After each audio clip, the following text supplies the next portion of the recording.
মান করে চণ্ডী মায়ের পুজোতে খিচুড়ি প্রসাদ খেতে গিয়ে খিচুড়ির সাথে রসগোল্লা দেবে আমি কোনোদিন ভাবতেই পারিনি। তো বন্ধুরা, আমি এসেছিলাম আমাদের মান করে চণ্ডী মায়ের পুজো দেখতে, কিন্তু পুজো তো হয়ে গেছিল আগের দিন। আজ রাত ছিল খিচুড়ি প্রসাদ খাওয়াবার দিন, তাই দেখলাম এখানে খিচুড়ি প্রসাদ তৈরি করা হচ্ছে। এদিকে ভিড়ও হয়েছিল অনেক, গ্রামের আশেপাশে থেকে অনেকেই খেতে এসেছিল। এখানে খিচুড়ির সাথে ছিল পাঁপড়, মিষ্টি ও চাটনি, তাই আমিও অল্প খিচুড়ি প্রসাদ খেতে বসে পড়লাম। প্রথমেই দিয়ে দিল খিচুড়ি ও তরকারি। এদিকে আমি বসেছিলাম, আমার পাশে আর একজন ব্যক্তিও ছিল।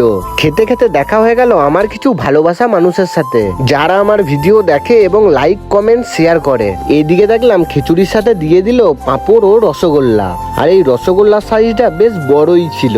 খাওয়া কমপ্লিট করে দেখলাম সেখানে অনেক আইসক্রিমের স্টলও ছিল। তারপর আমি একজন ব্যক্তিকে কিছু কোয়েশ্চেন জিজ্ঞেস করলাম। দাদা, এখানে কি উপলক্ষে খিচুড়ি খাওয়ানো হচ্ছে?